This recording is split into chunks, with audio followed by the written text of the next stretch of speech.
Espartanos, bom dia, bom dia pessoal. Arru! Tamo junto, Espartano junto. É isso aí, pessoal, mais um podcast aí pra galera aí. É o seguinte, pessoal, hoje eu vou falar da história de Aristodemo. Para alguns Aristodemos, algumas fontes, outro Aristodemo mesmo. Ele é o personagem que foi usado, né, como inspiração para a criação do personagem Dílios, do filme 300 de Esparta.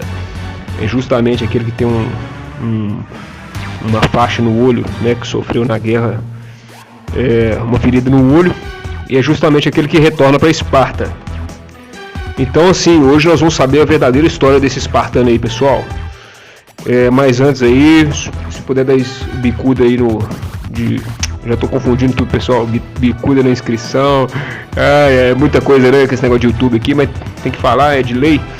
Então se inscreva aí no canal, dê a bicuda espartana no like aí, um arru no sininho. E uma outra coisa aqui, já fazendo um jabá aqui, pessoal. Quem puder também dar uma força aí pro nosso amigo Espartano dos Santos. Espartano dos Santos é lutador de MMA e tá com um canal do YouTube top de linha, chama Revolução Sigma. Quem puder dar uma força pra esse espartano aí também, o conteúdo dele, o canal dele é só coisa bacana, só coisa top, né? E no mais é isso aí, pessoal. No mais é isso aí, vamos pra cima, vamos pra frente, porque aquele negócio, além do problema que a gente tem que enfrentar, se a gente ainda tiver a consciência pesada de que não tá fazendo nada pra enfrentar esse problema, fica muito pior. Então vamos pra cima do jeito que dá, né? Se não pode fazer tudo, faça tudo o que puder. Arrua! É isso aí, galera, é isso aí, espartanos. Vamos lá, mais uma história aqui. Então agora nós vamos falar de Aristodemo, que foi inspiração para Dílios. E é o seguinte, pessoal, eu até vi o filme de novo para falar sobre essa história, né, para explicar direitinho. No filme, o Aristodemo, o Dílios, na verdade, no filme é Dílios, né, que eles mudaram o nome de HQ 300 e inclusive o diretor do filme, do quadrinho, mudaram, né, o nome dele, mas o personagem é Aristodemo. No filme, o que acontece? Leônidas pede para ele voltar para Esparta porque ele tinha um grande talento. Dílios tinha um grande talento, o talento da oratória. E ele queria, o Leônidas pede justamente para ele voltar para Esparta e falar, poder falar tudo que aconteceu na guerra, tudo que estava acontecendo na guerra ali contra Xerxes, né? Pessoal, eu acho que eu não preciso explicar muito, né? Que era a batalha contra Xerxes, da Termópilas, que foram os 300, né? Eu acho que esse contexto aí, quem é espartano aí já da vida moderna, que tá acompanhando os vídeos aí, o canal, já tá ligado nessa história aí. E se não tiver muito ligado no contexto, assiste o filme 300 aí, que fica mais fácil para vocês aí. Então é o seguinte, Leônidas falou que ele tinha um poder da oratória, e ele poderia chegar ali no palácio ali de Esparta, ali, onde era na verdade um comitê ali, político, uma câmara ali em Esparta, e ele podia realmente defender ali tudo que aconteceu naquela batalha de Termópilas. E aquilo ali era justamente para pedir reforços e para unir toda a Grécia, né, para ir para cima de Xerxes, para que ficasse claro que o ato de Leônidas, né, e dos 300 ressoasse na história, né, e principalmente fosse um combustível de motivação para todos os outros espartanos. Então, e outra coisa, pessoal, para quem não tá ligado aí e não juntou alguma coisa a outra, Dílios é justamente o narrador do filme 300. Exatamente, é o que narra a história desde o início, né? Quando ele conta a história ali de Leônidas com a fera, com o lobo. Inclusive essa mesma história é falada na HQ 300, né, da HQ. E quando ele conta a história de Leônidas, como é que Leônidas se tornou rei de Esparta, ele é basicamente o narrador da oratória ali. E a gente meio que só faz a associação do narrador com o personagem no final, que ele se revela, né? No filme do final dos 300, ele assume ali o exército de Esparta, como se ele fosse o principal comandante, né? E vai para cima da batalha de Plateias, que foi justamente onde que os espartanos e toda a Grécia liquidou Xerxes e o exército persa de vez.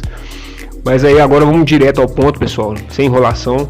O que aconteceu, qual que foi a história real. Inclusive, pessoal, esse vídeo aqui vai ser o primeiro vídeo que eu não vou fazer reflexão. Eu vou deixar a reflexão para vocês aí dessa vez. Comentem aí nos comentários o que vocês acharam aí que foi que realmente aconteceu, porque existem versões contraditórias. A história desse espartano é muito polêmica, né?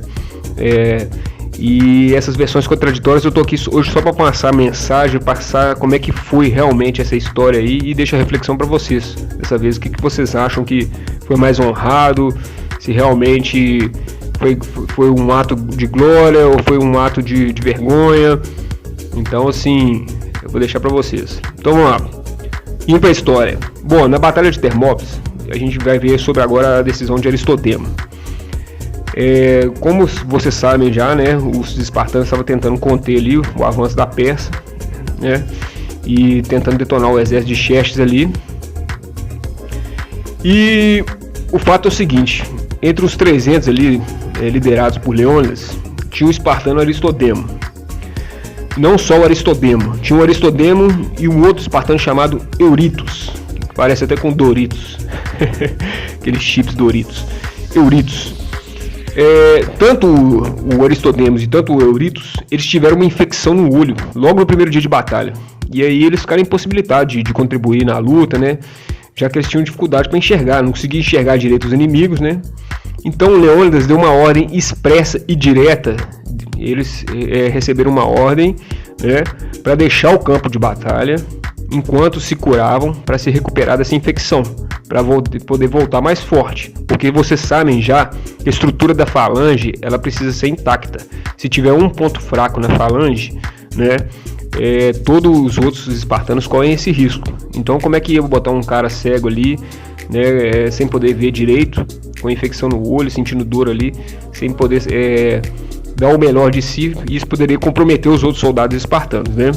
Então acontece, esses dois espartanos, Euritos e o Aristodemo, eles ficaram refugiados numa aldeia, tipo, próxima lá, e ficaram aguardando as ordens de Leônidas, né, para retornar. Só que o que aconteceu? 2 dias depois, os persas descobriram uma trilha, né, que levava aquele caminho lá que a gente sabe que o Efialtes dedurou mesmo, né, e era justamente onde que ele levava para a retaguarda dos gregos. Então, todo mundo já sabe a história também. O Leônidas deu a ordem para os outros gregos começar a abandonar as Termópilas, enquanto os espartanos ficavam ali se preparando para morrer, né? Porque eles iam morrer em nome de Esparta, já que o código militar de Esparta não permitia a fuga do campo de batalha. Os espartanos nunca recuam, nunca se rendem, né? Então ficaram os espartanos ali. E aí, pessoal, foi aí que começou toda a polêmica, né? Porque nesse momento o Aristodemo com o Euritos ficaram aquela discussão. E aí, a gente deve retornar para o campo de batalha para morrer segundo o código espartano, mesmo sem conseguir enxergar, né? Ou a gente deve realmente cumprir as ordens do rei e permanecer afastado até que eles se recuperem da infecção. Ficou aquele questionamento. Então, um dos espartanos, o Euritos, que é parecido com Doritos, é engraçado, né? Mas voltando aqui, Euritos e Aristodemos, Euritos decidiu morrer. Ele falou assim, ó, eu vou morrer. Ele foi levado, quando pediu pro seu Ilota.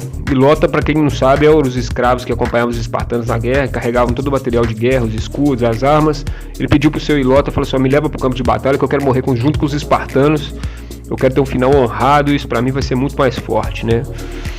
E aí ficou aquela discussão com o Aristodemo, enquanto o Aristodemo falou assim, não, eu sinceramente, eu não vou desobedecer as ordens do rei Leônidas. O Leônidas mandou a gente ficar de fora, né? E aí, pessoal, ficou aquela contradição, quem tá certo, quem tá errado. Um que vai dar a vida para sacrificar ali de Esparta, ou um outro espartano que realmente está cumprindo as leis de Esparta, o código de Esparta, e obedecendo às ordens do rei. Porque na verdade não foi qualquer um que mandou, foi Leônidas que mandou.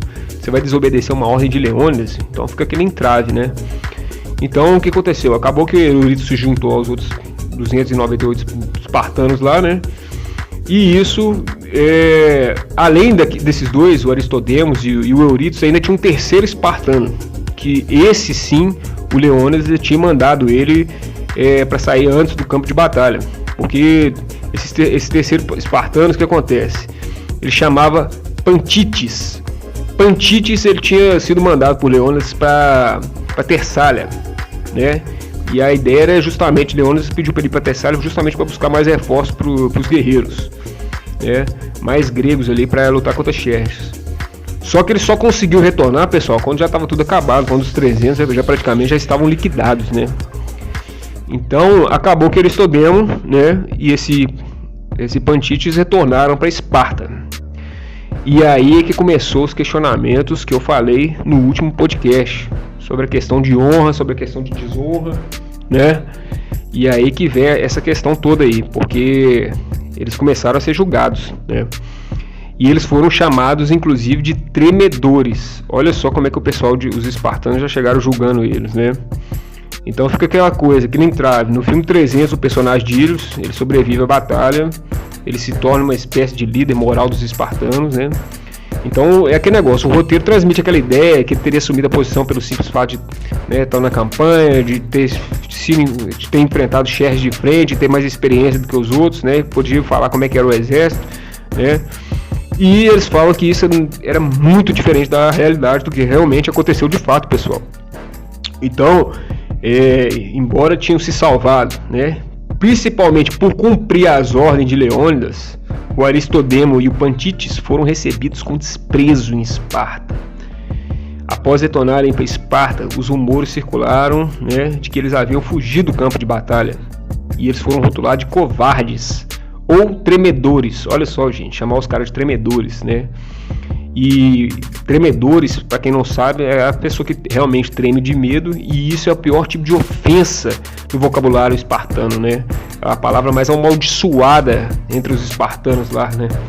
Era justamente essa palavra de tremedores, que é covarde, que é fugião da guerra, né? Então é isso aí, pessoal. E aí os espartanos foram acusados de covardia, começaram a ser desprezados por todos, né? E além de tudo, eles foram obrigados a usar uma marca na capa para distinguir eles dos demais. Quer dizer, aqueles ali são os covardes. Então tem que ter uma marca na capa ali de covarde. Absurdo, né, pessoal? Mas é a lei de Esparta. E era a lei da desonra, né? Que eu falei no último podcast. Quem não me pegou, assiste aí também sobre o podcast aí. Então é aquele negócio, eles perderam também os direitos, né, de cidadão espartano. O preconceito se estendeu até suas famílias, né? As famílias dele também ficaram rotuladas como família dos covardes, né? Seus filhos também carregavam a vergonha também e teriam dificuldade para casar. Enfim, toda a dinastia, toda a linhagem familiar deles foi comprometida, né, por esse pré-julgamento dos espartanos. Mas aí que tá, pessoal, tem dois lados dessa história aí. E é o que eu vou falar aqui mais pra frente, né? Mas, resumindo, para acabar a história, o Pantites, espartano Pantites, ele não aguentou essa situação de humilhação, né? E se enforcou, suicidou, né? Já o Aristodemo não, o Aristodemo falou assim, ele se manteve vivo, né? E ele ainda falou assim, eu ainda vou ter esperança, que eu ainda vou poder me redimir. Eu ainda vou ter uma oportunidade de redenção perante ao povo de Esparta. E ele ficou esperando essa oportunidade. E realmente essa oportunidade veio, né, no campo de batalha em Plateia, que foi a guerra que eu falei com vocês aí, que é a que menciona no final do filme 300, né, onde estão os espartanos e toda a Grécia ali, onde eles rebentam com o exército de Xerxes de vez, né, ao comando do general Mardone. A falange espartana estava muito afiada, principalmente o lado direito da falange estava muito forte, né, e aí eles acabaram de destroçar os persas de vez. Foi um massacre, né? Não só os espartanos, como junto com toda a Grécia, os atenienses, né? Todos os exércitos, enfim, detonaram, né? Com a Pérsia. Então o que acontece? Um ano depois, né? Quando os espartanos foram convocados em peso, então, para essa batalha de Plateia, o Aristodemo ele falou assim: agora eu tenho minha chance de redenção. Pessoal, e esse espartano, o que aconteceu? Ele realmente foi para a plateia com sangue no olho, né? Ele falou assim, eu já foi com sangue no olho, só que acontece, o pessoal ainda estava com preconceito com ele, né? Que ele tinha sido covarde, então ele não foi na falange, ele foi para a guerra, mas ele foi meio que isolado dos outros, né? E aí ele teve até seu ilhota de companhia, foi o escravo dele, né? Que levava as armas dele, foi praticamente ele e o ilhota. E ele foi na frente, na tora, né? E foi um ato de bravura, pessoal. Ele entrou na frente dos persas lá, matou persa pra caramba, né? E é aquele negócio, ele falou assim, eu vou na frente mesmo, eu vou mostrar pra essa falange que eu sou foda, que eu sou espartano, eu vou pegar minha redenção agora, né? Mas mesmo sabendo que era um ato de bravura, pessoal, infelizmente a batalha ele pensava que ia restaurar sua reputação, né? E garantir inclusive o futuro da sua família, né, que foi julgada ali, né, pelos espartanos. Então, durante a batalha, ocorreu que o ataque persa, o Aristodemo se afastou então da falange, foi na frente do ataque, foi meio que desesperado, com sangue no olho para cima do inimigo, matou um monte de gente, né? Ele estava inclusive mais próximo junto com os cidadãos de Tegea, né? Um outro povo grego lá, ele ficou mais perto desse exército e tal, né? Que é uma outra cidade grega. E pessoal, com esse ato de loucura ele matou nego pra caramba, mas é lógico que ele foi morto, né? Principalmente que ele tava fora de formação, fora da falange, né? Sem como se defender, né? Então os caras falaram, esse cara é louco, né? E aí que vem a contradição, e aí que vem a reflexão, pessoal, que eu vou deixar pra vocês, porque essa história tem dois lados, né? Tem dois lados. Então a gente pega dois autores que passaram a visão realmente ali, se foi realmente um sinal de honra ou se foi um sinal de desonra, né? Então os autores eles meio que discordam em relação à fama do Aristodemo, né? Após a sua morte. Se a sua imprudência desesperada teria envergonhado os espartanos ou teria sido motivo de orgulho, né? Então assim, os espartanos ficaram felizes, né? Pelo fato dele ter ido pra cima e falar assim, não, ele é espartano mesmo, a gente julgou mal o cara foi sozinho pra guerra, botou pra ferrar. Ou ele foi um imprudente, ou ele foi um louco, não respeitou o conceito de falange de Esparta que eles aprenderam desde 7 anos de idade no Agogia. Então aí tem os dois autores que comentam isso, né? O Roland comenta, não, dos caras que ele estava junto com o exército ali de Tegea, né? A quem falava a autêntica disciplina de Licurgo. Então, porque como ele estava junto com esse outro exército grego, né? Então eles já falaram que, pô, ele já estava junto com um outro exército que não era os espartanos. Então isso aí já é sinal de desonra. Mas de qualquer forma, né? Eles comentaram, além da autêntica disciplina de Licurgo, uma intemperança dessa podia talvez ser esperada de qualquer membro desse outro exército grego, né? Mas não de Aristodemos. Não de Aristodemos. Ele foi formado no Agogia. Ele tinha que cumprir as leis de Esparta. Como ele cumpriu a ordem de Leônidas, inclusive, pessoal. Ainda assim, o Tremedor, como eles chamavam, né, infelizmente ficou com esse apelido aí de Tremedor, mesmo não podendo ser exatamente louvado por abandonar sua posição na muralha dos escudos espartanos, nem por se atirar sozinho contra os bárbaros para matar e ser morto num frenesi tão furioso que mal poderia ser reconhecido como grego, tinha que, apesar de tudo, como seus companheiros de rancho mais tarde concordaram, sendo redimido o seu nome, né? Então fala que o nome dele foi redimido, que realmente depois de algum tempo eles viram que ele era realmente um guerreiro de fato e ele foi meio que injustiçado, né, pessoal? É aquilo que eu falei no último vídeo, às vezes você faz as coisas certas e você é injustiçado pelas pessoas, você é julgado pela sociedade de maneira errada, né?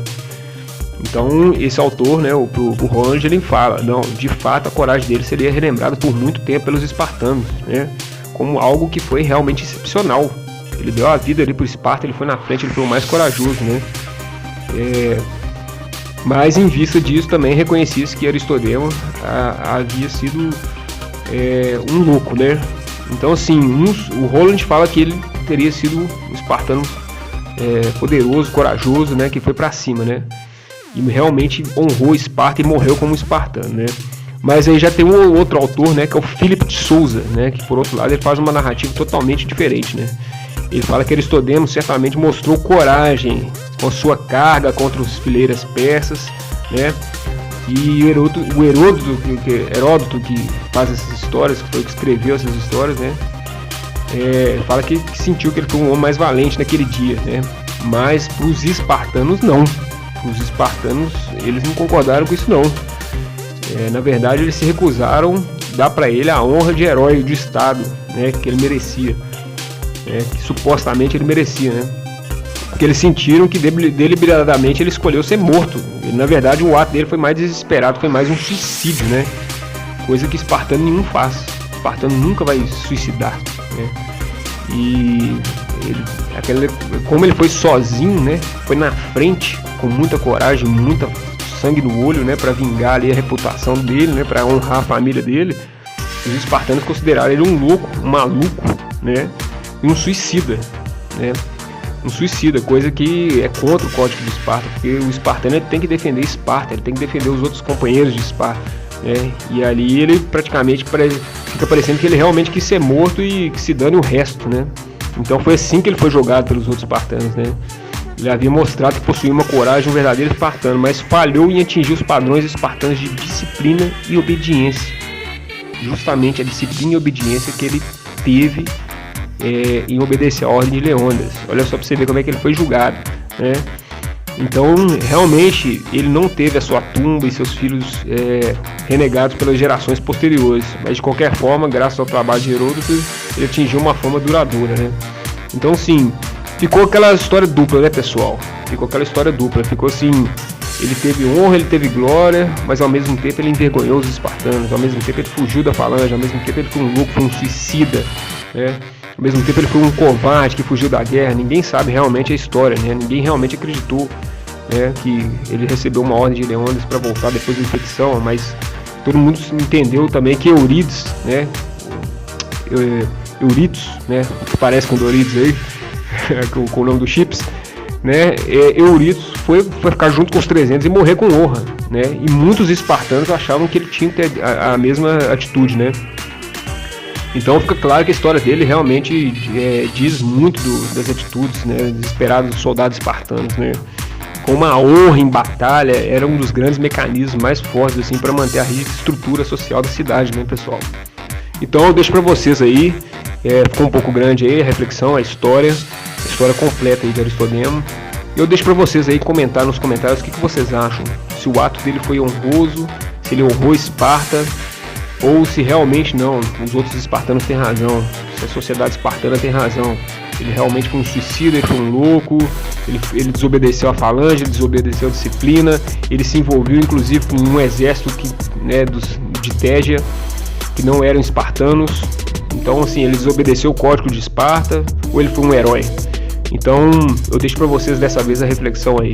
Mas é isso aí, espartamos junto, pessoal, tamo firme aí. E em breve mais reflexões, mais histórias do livro de Steven Pressfield, O Espírito do Guerreiro.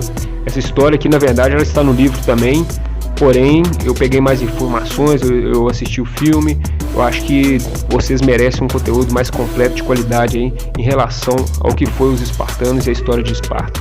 É isso aí, pessoal. Espartamos juntos! Arrum!